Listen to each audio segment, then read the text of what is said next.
Microbes in human welfare. तो microbes in human welfare में आपको पढ़ना है हमारे डाइवर्सिटी में, इस यूनिवर्स में जितने भी माइक्रो ऑर्गेनिज्म हैं वो सब माइक्रो ऑर्गेनिज्म में कौन कौन ऐसा माइक्रो ऑर्गेनिज्म है, कौन कौन सा माइक्रोब्स है जो हमारे लिए यूजफुल आ रहा है, हमारे यूज हो रहा है, और किस किस यूज में आ रहा है ये हमें पढ़ना है। इसे वेरियस कैटेगरी में क्लासिफाई किया गया है। बेसिकली 4 कैटेगरी है। सबसे पहला कैटेगरी है वैसा माइक्रोब्स जो हाउस होल्ड प्रोडक्ट में यूज हो रहा है, हम जो होम पे यूज कर रहे हैं, हमारे यूज वो होम प्रोडक्ट में आ रहा है, पहला कैटेगरी। दूसरा कैटेगरी है इंडस्ट्री में यूज हो रहा है, वो उसे यूज किया जा रहा है, माइक्रो ऑर्गेनिज्म को यूज किया जा रहा है इंडस्ट्री में कोई नया चीज बनाने का। तीसरा है आपका केमिकल बनाने में, जितने भी केमिकल मोस्टली जो एसिड बनते हैं वो भी माइक्रोब से बनते हैं। इंजाइम बनाने में, इंजाइम जो हम लोग मैन्युफैक्चर करते हैं वो भी आपका कुछ माइक्रोब से होता है। उसके बाद है आपका बायोएक्टिव मॉलिक्यूल। बायोएक्टिव मॉलिक्यूल में आता है आपका ऐसा माइक्रोब्स जो हमारे बॉडी में हेल्प करे, सपोज एक है बायोएक्टिव मॉलिक्यूल आपका साइक्लोस्पोरिन। आप लोग देखें ये है आपका साइक्लोस्पोरिन, आप लोग सुने होंगे साइक्लोस्पोरिन का यूज तब किया जाता है जब किसी ऑर्गन का ट्रांसप्लांटेशन किया जाता है। ऑर्गन के ट्रांसप्लांटेशन में साइक्लोस्पोरिन का यूज किया जाता है।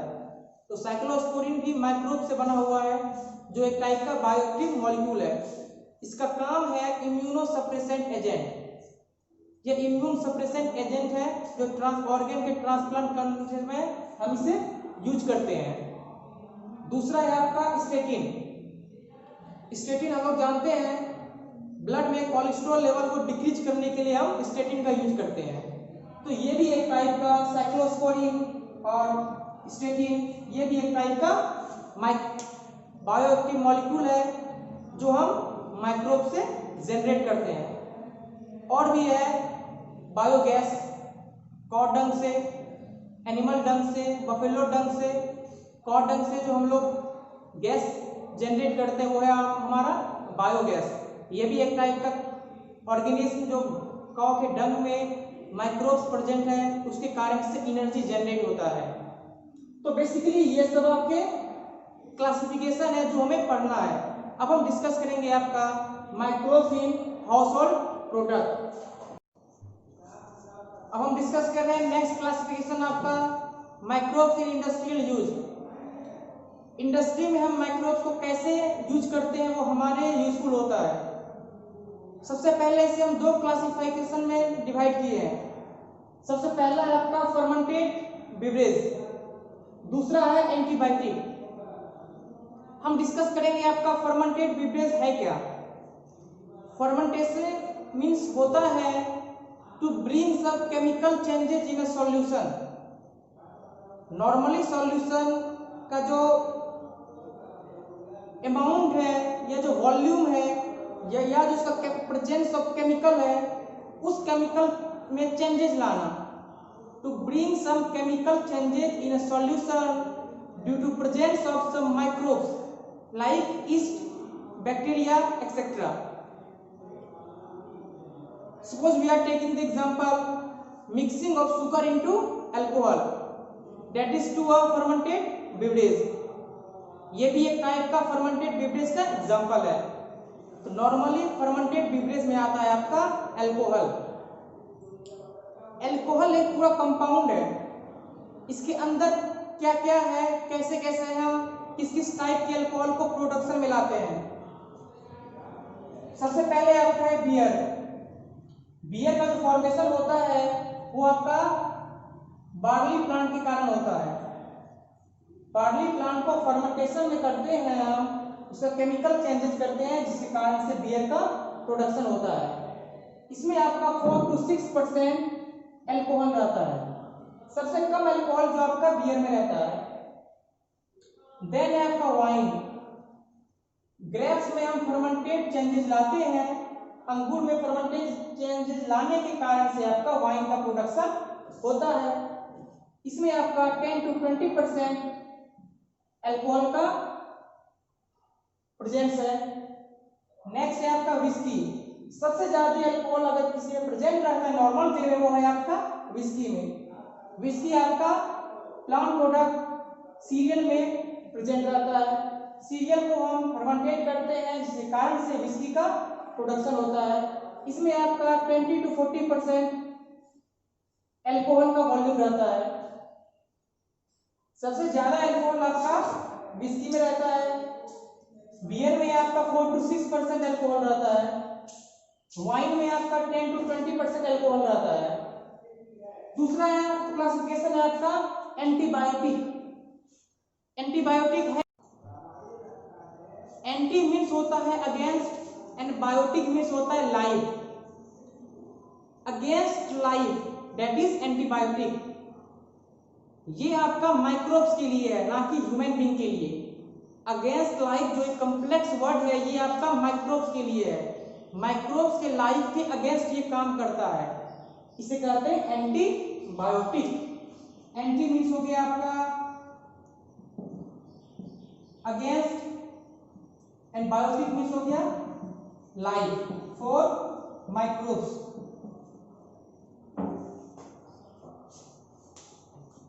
ये है आपका माइक्रोब्स के लिए। एंटीबायोटिक का डिफिनेशन है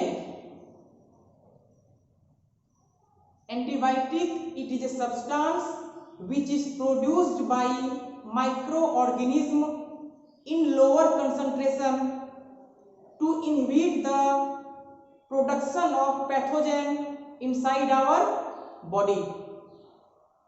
एक माइक्रो ऑर्गेनिज्म को किल करने के लिए ही हम दूसरे माइक्रो ऑर्गेनिज्म का यूज कर रहे हैं, that is antibiotic. Specific disease के लिए स्पेसिफिक एंटीबायोटिक है, और वो स्पेसिफिक डिजीज स्पेसिफिक ऑर्गेनिज्म से हो रहा है, और उस एंटीबायोटिक में स्पेसिफिक ऑर्गेनिज्म प्रेजेंट है, दैट इज एंटीबायोटिक। एंटीबायोटिक में आपका कॉम्प्लेक्स फॉर्म प्रेजेंट है, दैट इज एंटीजन। वो एंटीजन आपके बॉडी में जाता है, then it forms the antigen antibody complex. उस एंटीजन एंटीबॉडी कॉम्प्लेक्स होने के बाद वो हमारे ब्लड में जाता है, जिसके कारण से फिर वो पैथोजन को किल करता है या इनहिबिट करता है, दैट इज एंटीबायोटिक। सबसे पहले एंटीबायोटिक वर्ड का टर्म दिया गया था by Selman Watson. Scientist Selman Watson, इन्होंने एंटीबायोटिक टर्म सबसे पहले दिया था, और सबसे पहला एंटीबायोटिक जो डिस्कवर किया गया था वो था पेनिसिलिन। सबसे फर्स्ट एंटीबायोटिक जो था वो आपका था पेनिसिलिन। पेनिसिलिन का डिस्कवर किए थे अलेक्जेंडर फ्लेमिंग। Alexander Fleming. लेकिन ये पेनिसिलिन जो था ये आपका फुल फॉर्म में नहीं था, ये पूरे तरह से एक एंटीबायोटिक के फॉर्म में नहीं था। इसे फुल फॉर्म में लाने का काम किए थे एक साइंटिस्ट जिसका नाम था अर्नस्ट चैन। अर्नस्ट चैन। तो माइक्रोब्स इन इंडस्ट्रियल यूज में बेसिकली अल्कोहल आता है। अल्कोहल का डिफरेंट फॉर्म है। First is bear that contain 4 to 6% alcohol and it is produced from barley. The next is wine. It contain 10 to 20% alcohol. Next is whiskey that contain 20 to 40% alcohol. Next is antibiotic. Antibiotic is a Latin word that derived from the two words. First is anti and the second is biotic. Anti means against and biotic means life. So in combination we can say that against life it work. It's not for human being, it is for microorganism. So the definition of antibiotic is it is which is produced from microorganism in lower concentration that inhibit the production of pathogen. So we can know that what is pathogen. Pathogen is a type of disease that is caused by a specific organism. So first of all, antibiotic term was given by scientist Salman Waxman, and the first antibiotic was penicillin, which was coined by Alexander Fleming. But that penicillin was not in full form to be used. Then next scientist Ernst recoined the penicillin again. Ernst ने फिर से उसी penicillin का modify किया और जिसे full form में बनाया ताकि वो यूज हो सके। तो नेक्स्ट जो अब हम देखेंगे वो है आपका केमिकल क्या क्या यूज हो रहा है माइक्रोब से, इंजाइम क्या क्या यूज हो रहा है, और आपका नेक्स्ट जो लास्ट टॉपिक है वो है बायोगैस का प्रोडक्शन कैसे हो रहा है। अब हम नेक्स्ट देख रहे हैं आपका केमिकल एंड एंजाइम। तो केमिकल में वेरियस केमिकल जो है आपका वो माइक्रोब से फॉर्मेशन हो रहा है। तो हम कुछ एग्जांपल देखेंगे यहाँ पे, जैसे आपका है साइट्रिक एसिड, दूसरा एसिटिक एसिड, तीसरा butyric acid and then lactic acid. तो साइट्रिक एसिड का जो फॉर्मेशन हो रहा है आपका वो किस माइक्रोब्स के कारण हो रहा है, वो है आपका एस्परजिलस नाइगर। ये हमें याद रखना है, एस्परजिलस नाइगर के कारण आपका साइट्रिक एसिड का फॉर्मेशन होता है। एस्परजिलस नाइगर करता क्या है, ये आपका ये पूरा जो आपका केमिकल है, जितना भी इंडस्ट्री में आपका फॉर्मेशन होता है, ये सब आपको फर्मेंटेशन किया जाता है। जितना भी माइक्रोब्स हम यूज करते हैं डेयरी प्रोडक्ट में या हाउस होल्ड में या इंडस्ट्री में या केमिकल में या एंजाइम में, सब में फर्मेंटेशन किया जाता है। तो यहाँ पे हम फर्मेंटेशन करेंगे सुक्रोज का। सुक्रोज का फर्मेंटेशन होता है, आप लोग जानते हैं फर्मेंटेशन मीन्स होता है to bring some chemical changes due to presence of yeast and bacteria. Yeast या बैक्टीरिया के कारण सुक्रोज में हम केमिकल चेंजेस लाते हैं। वो ऑर्गेनिज्म क्या है आपका एस्परजिलस नाइगर है, जिसके कारण से सुक्रोज में केमिकल चेंजेस होती है और वो आपका साइट्रिक एसिड में कन्वर्ट हो जाता है। नेक्स्ट हम देखेंगे एसिटिक एसिड।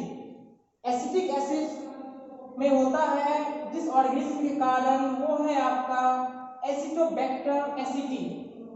एसिटोबैक्टर एसिटी ये ऐसा एसिड है जिसे हम दो फॉर्म में कन्वर्ट करते हैं। पहले फॉर्म में ईस्ट का प्रेजेंस होता है और दूसरे फॉर्म में बैक्टीरिया का प्रेजेंस होता है। कार्बोहाइड्रेट जब आपका अल्कोहल में चेंज होता है, सबसे पहले हम कार्बोहाइड्रेट को अल्कोहल में चेंज कर देते हैं, किसके प्रेजेंस में, ईस्ट के प्रेजेंस में। और जब ये अल्कोहल का प्रोडक्शन होता है, फिर हम अल्कोहल को एसिटिक एसिड में चेंज कर देते हैं। कैसे, इसमें आपका बैक्टीरिया के प्रेजेंस में। कौन सा बैक्टीरिया, एसिटोबैक्टर एसिटी। दूसरा है आपका ब्यूटेरिक एसिड। ब्यूटेरिक एसिड है आपका क्लॉस्ट्रिडियम बोटुलिशियम। क्लॉस्ट्रिडियम बोटुलिशियम के कारण आपका ब्यूटेरिक एसिड का फॉर्मेशन होता है। नेक्स्ट है आपका लैक्टिक एसिड। लैक्टिक एसिड आपका लैक्टोबैसिलियस एस्परजिलस के कारण होता है। यही लैक्टिक एसिड आपका मिल्क में प्रेजेंट रहता है। यही लैक्टिक एसिड मिल्क में कन्वर्ट हो जाता है, जिसके कारण से कर्ड का फॉर्मेशन होता है। कभी कभी ये आपका पोटैटो में भी प्रेजेंट रहता है, लैक्टोबैसिलियस। नेक्स्ट हम देखते हैं आपका एंजाइम। तो एंजाइम जो है आपका वो है आपका लिपासेस। ये जो लिपेसे एंजाइम है, इसका यूज है हम डिटर्जेंट में यूज करते हैं, डिटर्जेंट में यूज करते हैं to remove oil, oil remove करने के लिए हम इस एंजाइम का यूज करते हैं। नेक्स्ट है आपका पेक्टिनेस, पेक्टिनेस का यूज करते हैं हम बॉटल जूस को क्लियर करने में, बॉटल जूस को क्लीन करने में हम पेक्टिनेस का यूज करते हैं। नेक्स्ट है आपका स्ट्रेप्टोकाइनेज, स्ट्रेप्टोकाइनेज का सर्जिकल यूज है, इसे हम क्लिनिकल यूज करते हैं, ये हम हाउस होल्ड प्रोडक्ट में नहीं यूज करते, इसे हम क्लिनिकली यूज करते हैं to remove clot from blood vessels. जब भी ब्लड वेसल्स में क्लॉटिंग होना स्टार्ट हो जाता है उसको रिमूव करने के लिए हम स्ट्रेप्टोकाइनेज का यूज करते हैं। तो हम एक चीज जानेंगे यहाँ पे, ब्लड वेसल्स का क्लॉट किस डिजीज में होता है। मोस्टली ब्लड वेसल्स का क्लॉट आपका मायोकार्डियल इन्फेक्शन में होता है। मायोकार्डियल इन्फेक्शन जब आपका होना स्टार्ट हो जाता है तो ब्लड वेसल्स क्लॉट होना स्टार्ट हो जाता है, और इस ब्लड वेसल्स को क्लॉट होने से रोकने का काम करता है आपका स्ट्रेप्टोकाइनेज। तो आपका केमिकल भी हो गया, एंजाइम भी हो गया। अब हम देखेंगे आपका बायोगैस। अब हम देख रहे हैं आपका bioactive molecule. Bioactive molecule means वैसा मॉलिक्यूल जो हम एज ए क्लिनिकली यूज करते हैं, जो ह्यूमन बीइंग के लिए यूजफुल है, जो हॉस्पिटल में या क्लिनिकली या सर्जरी के टाइम में किसी भी मेथड में हम उसे यूज करते हैं। एक है आपका साइक्लोस्पोरिन ए और दूसरा है स्टेटिन। साइक्लोस्पोरिन ए का यूज होता है जब भी हम कोई ऑर्गन को ट्रांसप्लांट करते हैं। ऑर्गन ट्रांसप्लांट जो है आपका, ये हम पिछले लेक्चर में ह्यूमन हेल्थ एंड साइंस में डिस्कस कर चुके हैं, आप उस वीडियो में जाके ये देख लीजिएगा। ट्रांसप्लांटेशन का डिफिनेशन क्या है, किस किस ऑर्गन का हम ट्रांसप्लांटेशन कर सकते हैं, और ट्रांसप्लांटेशन का कैटेगरी क्या है। तो ट्रांसप्लांटेशन ऑर्गन का करते टाइम में हमें साइक्लोस्पोरिन ए की जरूरत होती है, because it is A immuno suppressant agent. Organ को ट्रांसप्लांट करने के लिए हमें इम्यूनो सप्रेसेंट एजेंट चाहिए।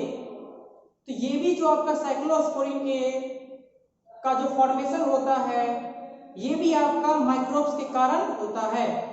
तो वो माइक्रोब्स है आपका ट्राइकोडर्मा पॉलीस्पर्मा। ट्राइकोडर्मा पॉलीस्पर्मा जो है आपका साइक्लोस्पोरिन ए का फॉर्मेशन करता है। नेक्स्ट है आपका स्टेटिन। स्टेटिन का फंक्शन है ब्लड में आपका कोलेस्ट्रॉल लेवल को डिक्रीज करना। ये कौन करवाता है आपका, मोलस्कस प्यूरपिरस।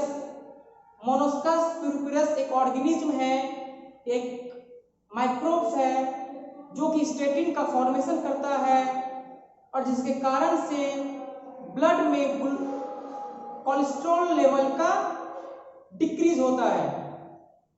तो ये है आपका बायोएक्टिव मॉलिक्यूल। अब हम नेक्स्ट पढ़ रहे हैं आपका बायोगैस। बायोगैस को हम लोग लोकल लैंग्वेज में गोबर गैस भी कहते हैं। बायोगैस को लोकल लैंग्वेज में हम लोग गोबर गैस भी कहते हैं।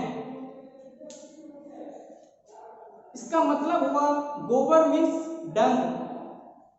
कैटल का जो डंग है उससे हम जनरेशन जो जनरेट करते हैं एनर्जी, उसे कहते हैं बायोगैस। तो हम पहले कैटल के सिस्टम के बारे में जानेंगे। सपोज कॉ हम ले रहे हैं एग्जांपल। कॉ का जो रूमिनेंट है, ह्यूमन बीइंग और एनिमल में डिफरेंस ये है कि कैटल सेलुलोज का डाइजेशन कर सकता है। ग्रास में सेलुलोज प्रेजेंट होता है, सेलुलोज का डाइजेशन होता है रूमेन में due to presence of methanogen. Methanogen presence रहता है कैटल के रूमेन में, जिसके कारण से वो सेलुलोज का डाइजेशन करता है। यही मेथनोजेन जब डंग के फॉर्म में, फिकस के फॉर्म में जब एक्सक्रीट होता है, इसे कन्वर्ट हो जाता है ये आपका मीथेन और कार्बन डाइऑक्साइड प्लस H2। मीथेनोजेन जो है आपका कन्वर्ट हो जाता है मीथेन प्लस कार्बन डाइऑक्साइड और H2, और यही मीथेन हम यूज करते हैं एज ए गोबर गैस, जिसे हम यूज करते हैं एनर्जी के फॉर्म में। फिर से समझते हैं, बायोएक्टिव मॉलिक्यूल में साइक्लोस्पोरिन ए ट्रांसप्लांटेशन के काम में हम यूज करते हैं, जो ट्राइकोडर्मा पॉलीस्पर्मा के कारण होता है। नेक्स्ट है आपका स्टेटिन, जो मोलस्कस के कारण होता है। मोलस्कस ऑर्गेनिज्म के कारण स्टेटिन का प्रोडक्शन होता है, जो आपका ब्लड में कोलेस्ट्रॉल लेवल को डिक्रीज करता है। नेक्स्ट है आपका बायोगैस। बायोगैस का जो प्रोडक्शन होता है, मिथेनोजेन आपका कन्वर्ट हो जाता है मीथेन में। यह मिथेनोजेन कहां से आया? यह मिथेनोजेन कैटल के र्यूमेन में प्रेजेंट रहता है, और मिथेनोजेन का फंक्शन है सेलुलोज का डाइजेशन करना। यही मिथेनोजेन जब एक्सक्रीट होता है आपका मीथेन में चेंज हो जाता है, और वही मीथेन हम as a energy, as a gobar gas, as a biogas उसे हम यूज करते हैं। तो नेक्स्ट जो हम पढ़ेंगे लास्ट टॉपिक, वो है आपका ऑर्गेनिज्म का यूज हम एग्रीकल्चर में किस किस फॉर्म में करते हैं क्रॉप को प्रोटेक्शन देने के लिए। अब हम देख रहे हैं आपका bio control agent and bio fertiliser. Bio control agent पहले देखते हैं। बायो कंट्रोल एजेंट होता है वैसा बायोलॉजिकल मेथड, वो आपका केमिकल मेथड नहीं होना चाहिए, वैसा बायोलॉजिकल मेथड जो हम एग्रीकल्चर में यूज करते हैं to protect the crop. Crop को प्रोटेक्ट करते हैं डिफरेंट टाइप ऑफ पैथोजन के कारण। तो इसमें आपका एग्जांपल सबसे पहले हम देखेंगे लेडी बर्ड बीटल। ये जो लेडी बर्ड बीटल है, ये किल करते हैं एफिड्स को, ये किल करते हैं एफिड्स को, जिसके कारण से क्रॉप में, बार्ली क्रॉप में पैथोजन का प्रोडक्शन नहीं होता है। दूसरा है आपका dragon fly. Dragon fly inhibit करता है आपका, किल करता है मॉस्किटो को, जिसके कारण से व्हीट एंड राइस क्रॉप में पैथोजन का प्रोडक्शन नहीं होता है। और भी है आपका फंगस, एस्परजिलस, बहुत सारे एग्जांपल हैं ऐसे। तो basically bio control agent means होता है it is a biological method, not a chemical method. We are not using here chemical method because chemical will kill the nutrients value of crop। क्रॉप का nutrient value वो खत्म कर देगा, इसलिए हम केमिकल मेथड यूज यहाँ नहीं करते हैं और बायोलॉजिकल मेथड यूज करते हैं। नेक्स्ट है आपका bio fertiliser. Bio fertiliser means हो गया ऐसा कौन सा ऑर्गेनिज्म है जो न्यूट्रिएंट वैल्यू सॉइल का इंक्रीज करता है। हम क्रॉप लगाने से पहले, क्रॉप की फार्मिंग से पहले, क्रॉप की प्लांटिंग से पहले हम सॉइल का न्यूट्रिएंट वैल्यू जानते हैं। हम हर क्रॉप, कोई भी सीजन में क्रॉप लगाने से पहले हम अगर उस सॉइल का न्यूट्रिएंट्स वैल्यू इंक्रीज कर देंगे तो हम जो भी क्रॉप लगा रहे हैं, जिस भी क्रॉप का हम प्रोडक्शन कर रहे हैं, उसका न्यूट्रिएंट वैल्यू इंक्रीज हो जाता है।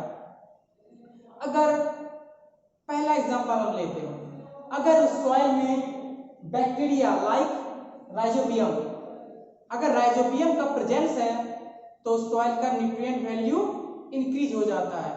राइजोबियम को दूसरे नाम से हम लोग कहते हैं symbiotic relationship.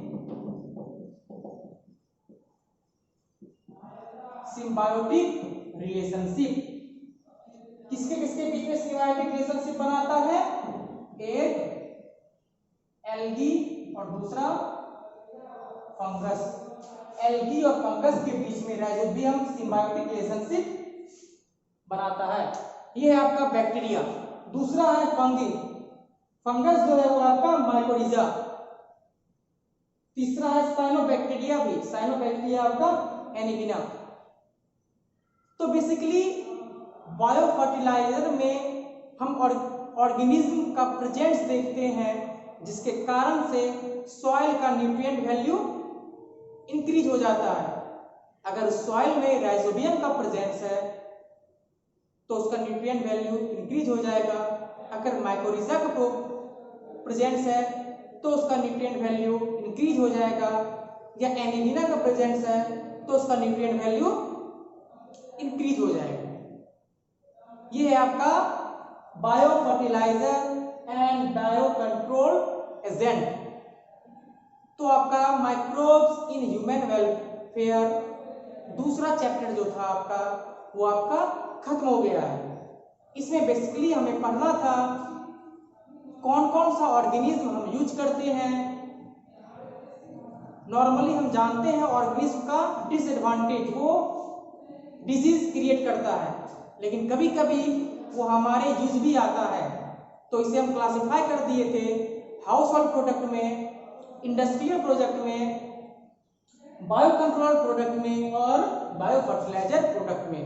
House hold product में कर्ड हो गया, आपका चीज हो गया, डॉ हो गया, ब्रेड का प्रोडक्शन हो गया। तो ये नॉर्मली ये सब चीज में फर्मेंटेशन होना बहुत जरूरी है। और फर्मेंटेशन कैसे होता है? Due to presence of some organism. दूसरा था आपका इंडस्ट्री, अल्कोहल का जो प्रोडक्शन होता है ये भी आपका फर्मेंटेशन में आता है। तीसरा आपका केमिकल, जितने भी एसिड प्रोडक्शन हो रहे हैं वो भी आपका फर्मेंटेशन के कारण होता है। और फर्मेंटेशन इसमें भी आपका ऑर्गेनिज्म ही करवाता है। नेक्स्ट है आपका एंजाइम। एंजाइम, जितने भी एंजाइम है वो भी एंजाइम आपके फर्मेंटेशन के कारण होता है, और फर्मेंटेशन इधर भी ऑर्गेनिज्म ही करवाता है।